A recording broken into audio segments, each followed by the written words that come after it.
That's a very good question, because oftentimes people look at day-to-day changes in their lives and forget to take into account long-term changes that might occur more slowly, and changes in climate, not the weather, mind you, that changes from summer to winter, and not the temperature change from morning to night, but I mean the climate in the long term, over many years or even decades, can have an impact on human health in many ways.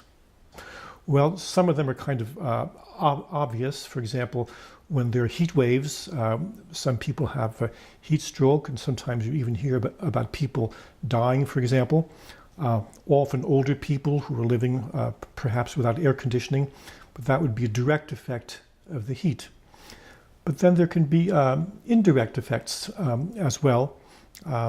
This summer, as many summers, we have wildfires out west, for example, destroying property, but also sometimes killing people. And we don't see wildfires in January and February. That's during the warmer parts of the year, and that might be expected to increase if we have further warming. Another example could be increased severe weather. This year we've seen that with, for example, hurricanes and flooding in Texas and Florida and Puerto Rico and so forth. And the weather experts can explain that to us in greater detail. But as the atmosphere warms, we have more moisture content in the air and more chance for hurricanes and heavy rainfall. But from my point of view as a communicable disease physician, the change that I'm most concerned about that could relate to weather might be changes in what are called vector-borne diseases. And vector-borne diseases are infectious diseases where the transmission from one person to another is not made through direct contact or through respiratory droplets, but where a vector, usually an insect, is carrying the virus or some other pathogen from one person to another. Some examples which many people have heard of. One example could be the plague, for example, called the Black Death in the Middle Ages, killed many people. And we do have plague in the USA, but mostly in the Southwest. And that's caused by bacteria where the reservoir is in chipmunks and prairie dogs and ground squirrels. They're little rodents. And how does the disease go from those animals to a person? Through the bite of a flea. The flea bites the ground squirrel, picks up the bacteria, then can bite a person who gets plague. So that's an example of a flea-borne infectious disease. There are others, tick-borne. Many people have heard of Lyme disease, for example. That's carried by a tick, and the tick gets infected by biting usually a little mouse called the white-footed mouse. And then the tick at a later part of its life cycle can bite a person who will get Lyme disease.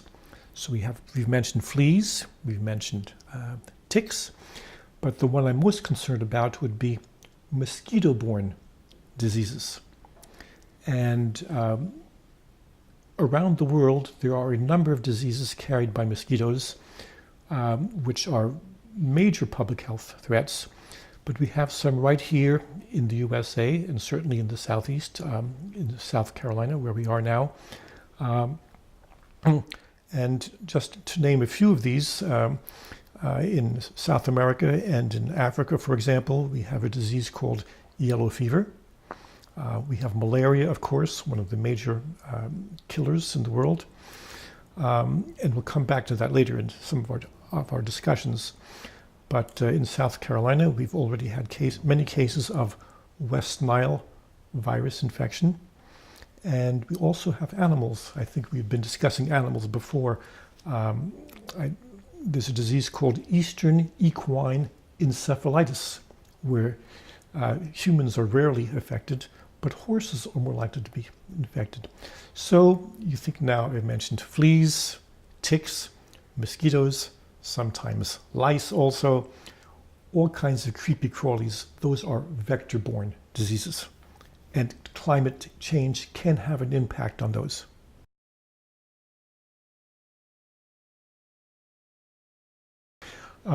Indeed. So when we're concerned about possible warming of the climate, we have to ask ourselves, what impact can warming of the air in the atmosphere have to do or have on mosquito-borne diseases? So there are several ways to answer that. One way is to think that as the climate warms, that insects which are more common in tropical or equatorial regions would be able to survive and thrive at higher latitudes north of the equator, or for our friends in South America, south of the equator as well. So that we have a change in latitude, and what might be a disease that we think about as being in South America or Central America or the Caribbean could start to creep up further north into the USA. But there's change not only in terms of latitude, but also in terms of altitude. There are, I give you an example from my own personal experience. I've worked in Nairobi, Kenya a number of times, and usually when Americans go to sub-Saharan Africa, we take anti-malarial prophylaxis so that we don't get malaria. And I was all set to take my malaria pills, and then I realized, oh my goodness, I'm only going to Nairobi, the capital of Kenya, which is at 5,000 feet, and the mosquito population, which is very heavy at lower altitudes, doesn't do so well at higher altitudes. But with global warming, just as you can have progression to higher latitudes, you could also have progression to higher altitudes, which means that some populations which thought they were protected from these diseases might in fact be vulnerable. And a third reason that mosquito-borne infections might become more common with increasing temperature is that the life cycle of the mosquito can be accelerated, because mosquitoes are not warm-blooded animals. I mean, their life cycle and their metabolism depends on heat, and the warmer it is, the faster they can multiply. And furthermore, some of the replication of the pathogens, viruses or plasmodia inside the mosquito may also be temperature dependent. So it's not only that we have now extension of the disease to wider geographic areas and higher altitude, but the whole process can be accelerated with more risk of transmission than to people who may get these diseases.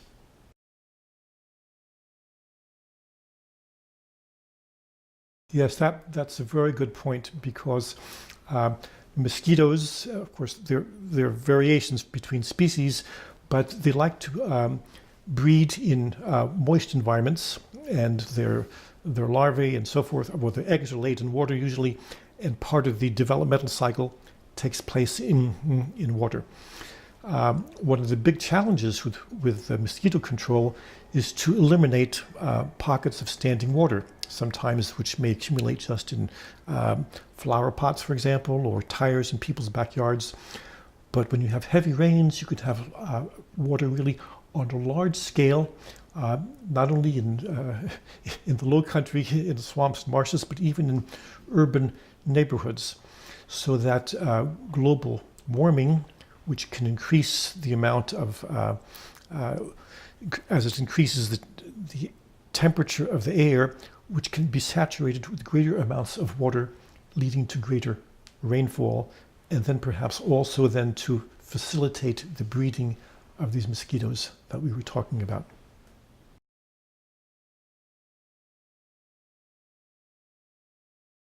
Well, most of the diseases of concern are what are called reportable diseases. And there is a list in South Carolina, as there is in every state, of diseases that should be reported actually by law to the state health department, which then reports those on to the CDC so that we can have some sense of what's happening on a national scale. And even beyond that, those data then go to the World Health Organization so we can try and understand what's happening. Well, for the diseases that are mosquito-borne, we almost have to take them one by one. A good starting point would be West Nile virus, When you hear West Nile, the Nile sounds like the river, the Nile River, which is in Africa. West Nile sounds like someplace west of the Nile. And it turns out that there is a district in Uganda in Central Africa called the West Nile District. That's where the virus was first discovered some decades ago. And then, lo and behold, in summer 1999, 7 or 8 people in Queens, New York, came down with some kind of bad infection of the brain called encephalitis. And at first it stumped the doctors in the laboratories. They didn't know what the cause was. At first they thought, well, maybe it's something we called St. Louis encephalitis, SLE. That is a virus that we knew about in North America. It causes this kind of disease. But it turned out not to be the case. These were the first cases of West Nile virus encephalitis in the USA. And it's interesting that the recognition that this was West Nile virus was not made by medical doctors, who oddly enough restrict their practice of medicine to a single species, but by veterinarians who think in a broader sense.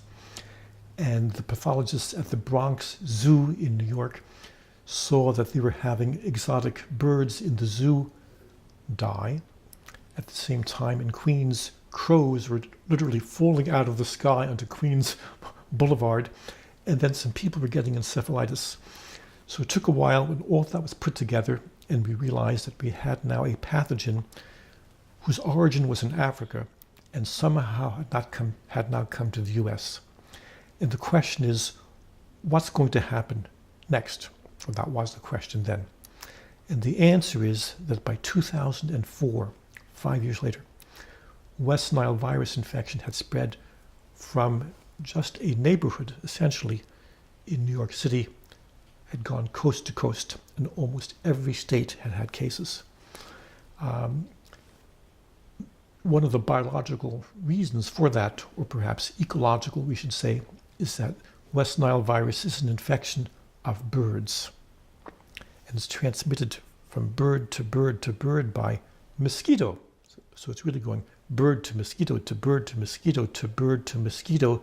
But the last mosquito gets confused. Instead of biting another bird, bites a person, and that person gets the disease. So this is an interesting example of a virus coming in from another country, affecting people and animals, and transmitted by an insect. Now, for the last, 18 years now, we've had many thousands of cases of West Nile virus. But each disease is a bit different. Let's take another example, which is malaria. Not caused by a virus, but by something called a protozoa, a little single-celled pathogen. And we do have malaria in the USA, and we have typically, let's say, 1,000 to 2,000 cases per year. But almost all the malaria that we have is in people who have traveled to other parts of the world where malaria is common, and they have been bitten by mosquitoes there. Now, this said, then the question is, well, if you were bitten in Africa or South America or India by a mosquito and get malaria, why is that a danger to anybody here? The danger is that the mosquito that transmits malaria is called the Anopheles mosquito. And do we have Anopheles mosquitoes in the USA? We do. So the question is, can someone get bitten by a mosquito in Nigeria, come back here, and an American Anopheles bites that person, could that mosquito then go on and bite someone else? And the answer is yes. And this has happened numerous times already. That's called locally acquired malaria. So one of the concerns would be if we had an increase in Anopheles mosquito populations at the same time that we have every year. This is an era where people can be in one country in the morning and another country the next day, where people come back from Africa or Asia and then can be bitten by a mosquito who can transmit to someone else. there is this possibility that we could have a resurgence of malaria. And to put this into historical context, malaria in the 19th century and the 18th century as well was not uncommon on the whole Atlantic seaboard and the Gulf. Right here in South Carolina, right in Charleston, there were well-described tremendous epidemics of malaria. Could this happen again? We hope not, but we have to use the knowledge that we have about the biology and also our knowledge about mosquito control to do the kinds of things we need to do to prevent the kind of resurgence now that we had 100 years ago.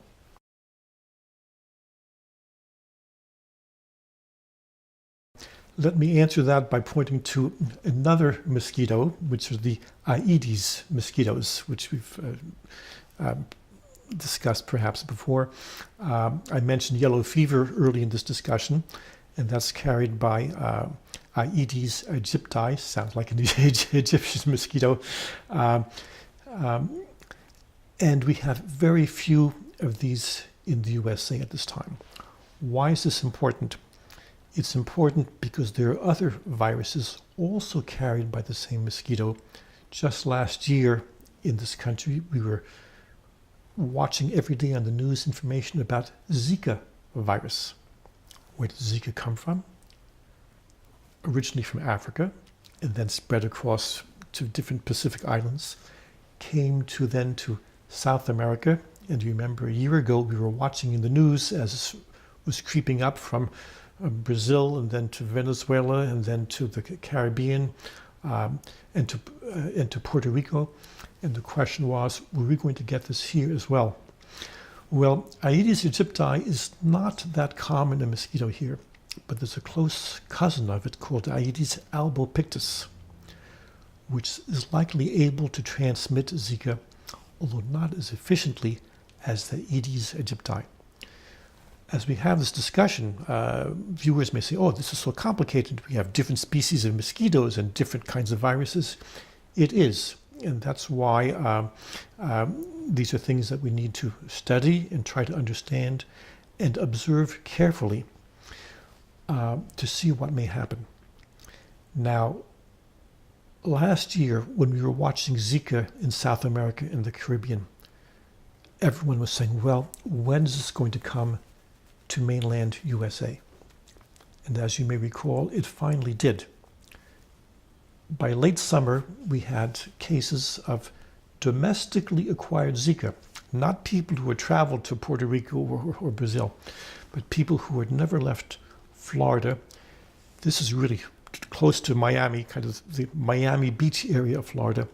A number of people there got Zika virus. And the other place where this occurred was in the southern tip of Texas, Brownsville, Texas. If you look at a map from your point of view, see here would be Florida sticking down and here's Texas sticking down. So in that context, we had only the southernmost tips of the USA affected. But we had gradual increase in temperature of the climate. And the kind of climate which you see just in southern Florida, you might start to see that in central Florida or northern Florida, after which you're just a stone's throw away from Georgia and South Carolina, if you see what I mean. So we were lucky that we did not have the spread of Zika too far north last year, but that possibility remains.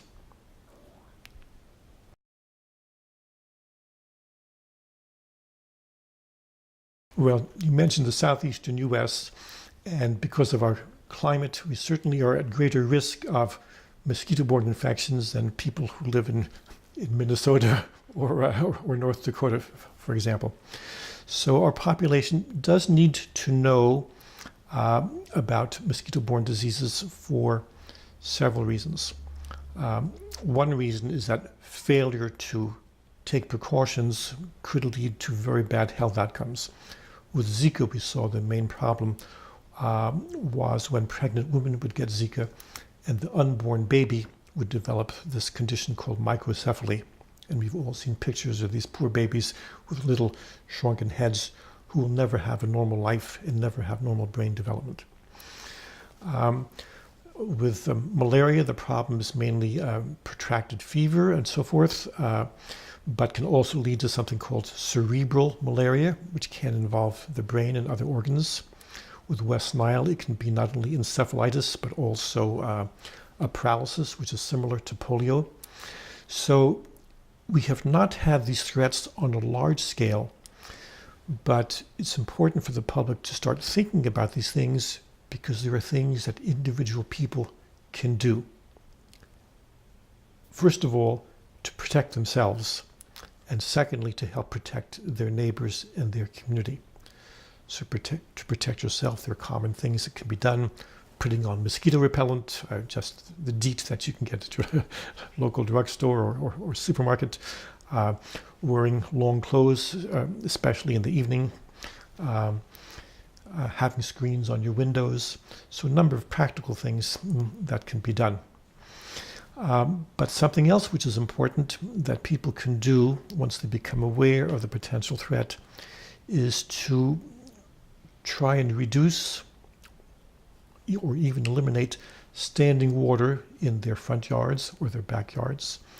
As you mentioned before, in flower pots, in bird baths, and all kinds of places where if it's left standing for too long, that water can then become a place where mosquitoes can breed. So I think the public is not too hyper concerned right now because the numbers of cases we've had of these diseases has not been very great. And this year, in 2017, we've not had locally acquired Zika transmission, but we have had locally acquired West Nile transmission. And we have had some horses get Eastern equine encephalitis. So the work that DHEC does, on the one hand, is aimed at what people need to know and can do, but it's also aimed to help the counties in South Carolina. We have 46 counties, where some of them have very sophisticated mosquito control programs and others have almost nothing. I think you are from the coastal area. The coastal counties tend to be more sophisticated and better equipped. I think that would be around Beaufort County, probably in the Myrtle Beach area and Charleston. It makes sense. That's the low country. You have a lot of marsh grass there and so forth. Many areas that depend on tourism. Tourists are not going to run to an area where there's a lot of mosquito-borne disease going around. So for both health and economic reasons, the mosquito control work in those areas definitely needs to be improved. And that can be done in conjunction with partners at the state level, such as DHEC, and sometimes in conjunction with other partners, even federal agencies, such as the Centers for Disease Control, the American Mosquito Control Association, and so forth.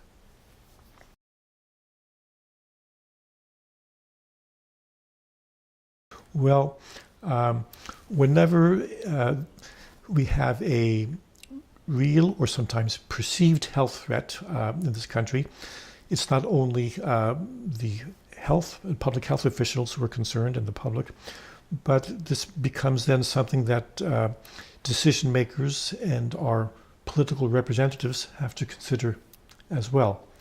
And for state or county officials to do what they need to do does require resources. Now, back in the year when we had Zika in 2016, there had been a request by the administration that Congress allocate some funds to help states work on Zika for many kinds of things. Improved surveillance for disease, special surveillance for pregnant women, just to find out what's going on, more research about this particular virus, investing in research to develop a vaccine, because if the disease should spread widely, it would be wonderful to have a vaccine. But it took quite a while before resources were made available. In fact, it didn't even, I think, become available till the end of the year when the mosquito control season was almost over. As far as climate change in the broader sense, this has become, we hear it on the news, a political issue. But I think we can get away from the politics if we just focus on facts and leave the politics aside. Because The fact that the Earth's temperature is rising, that's not under dispute. I mean, the scientists were not politicians who measure the amount of carbon dioxide in the atmosphere, not only today, but as it was 100 years ago, or 1,000 years ago, or 10,000 years ago, which, by the way, is not so difficult to do. You just have to go to the Arctic or the Antarctic and drill down to the ice layers where the ice was formed 1,000 years ago, and you can measure the amount of carbon dioxide that was in the air at that time and infer what the temperature was. Anyway, those are the scientists who are doing their work. If we have increasing temperature, we don't have to argue about the politics of who's causing it. Is it my car, which needs a tune-up and I'm spewing a lot of gas out the back, or your car, or don't we have enough electric cars or whatnot? Is it man-made or not? Those are things that need to be investigated for sure. But the fact of global warming is not a matter of political affiliation. That's a matter of scientific observation. We've done a lot. I think awareness has improved a lot. The CDC has a wonderful site on climate change and health. So does National Institute of Environmental Health and many others. But some of these become then political issues at the highest levels in Washington. How much of this should be in the public eye? How much is just scientific? How much is known as what known? We don't know everything, but we need to learn more so that we can be prepared for what may come, not just prepared to detect it, but also prepared to respond. So these are global health issues, not just for the U.S., but prevention, detection, and response are key factors that we've learned from other infectious diseases, and we need to do this also for these mosquito-borne infections should they spread more widely in the future.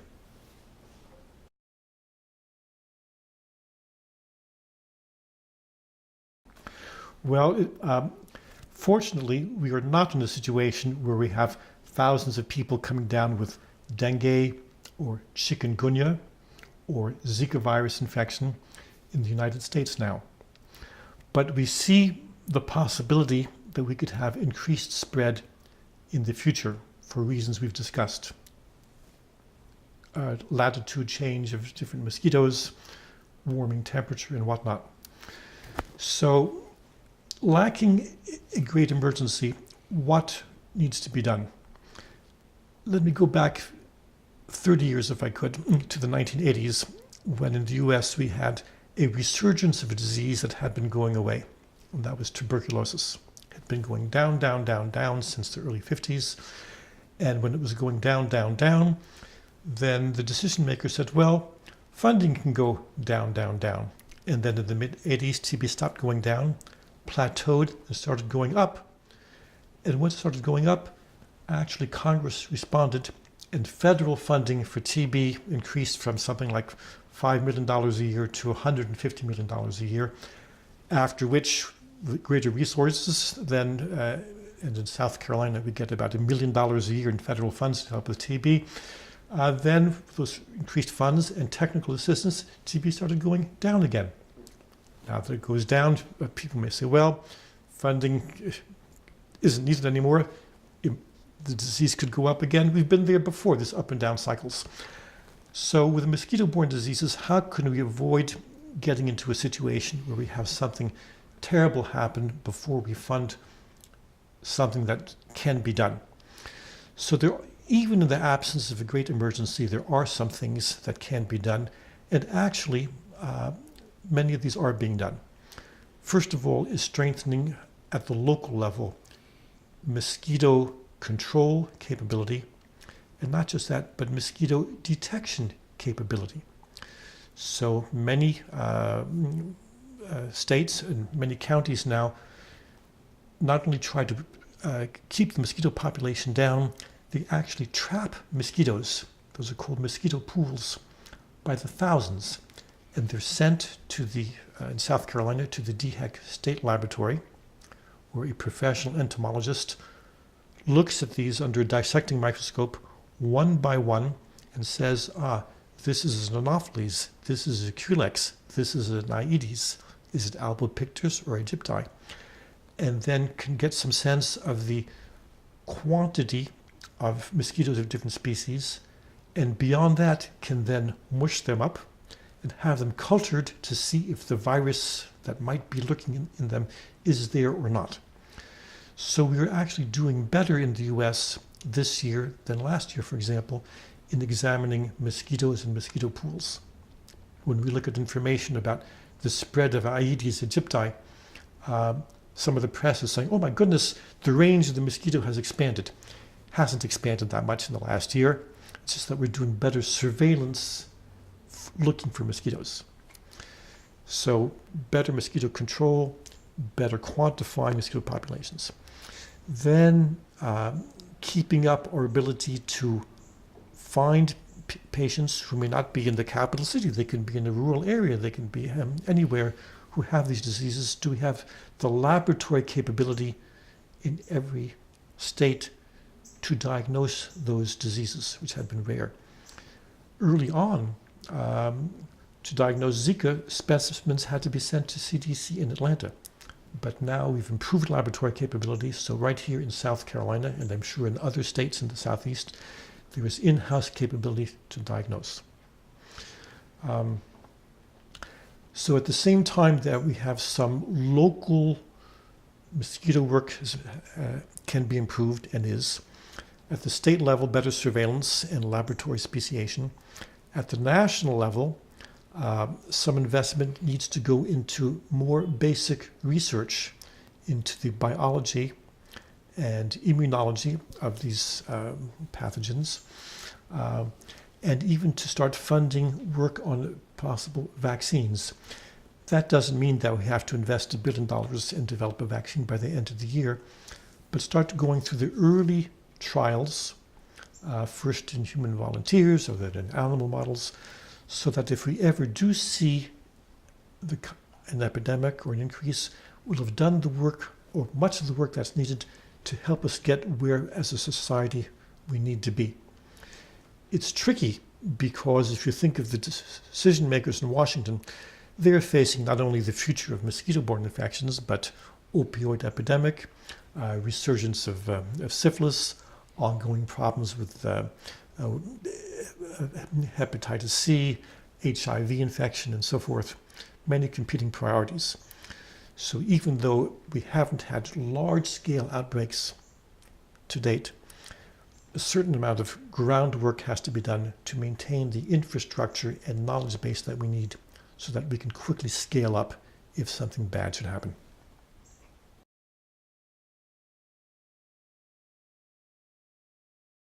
Yes, well, in this discussion, we've been focusing on mosquito-borne infections, which originated in other parts of the world, but which could come here.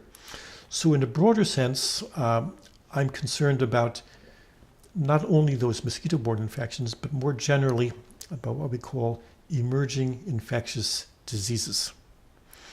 And what is an emerging infectious disease? Well, it's either a new disease that we didn't have before. Actually, HIV emerged prior to 1981. We didn't have it. And it emerged from where? Most likely from a relative of man, chimpanzees, who have a virus called not HIV, but SIV, simian immunodeficiency virus. So new viruses can come from other animals, and diseases which can go from animal to man we call zoonoses. And most of the emerging infectious diseases that we're seeing now have their origin in other animals. So this is one of my concerns, because with changing temperature, but also increased environmental impact of man on the environment, mobility of populations, more severe weather, a combination of things makes it more likely that in the future we will see an increasing number of emerging infectious diseases. Either new infections or sometimes old infections, but up to new tricks. So as we ask ourselves these questions about Zika or West Nile or malaria, we can use this as just an example of a broader question of how mankind is going to confront the ongoing problem of emerging infectious disease.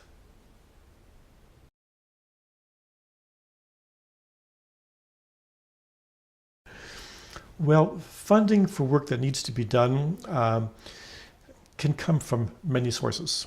So we have, of course, funding from federal government, as you mentioned, for example, supporting the National Institutes of Health, and they support the CDC. At the state level, the state supports the Department of Health and Environmental Control, and county health departments have to maintain some county mosquito control ability. So that's at each level of government we have possible contributors. But let's not forget the private sector also. For example, a vaccine against Zika or against dengue. Actually, there is a dengue vaccine. It's not licensed in this country yet.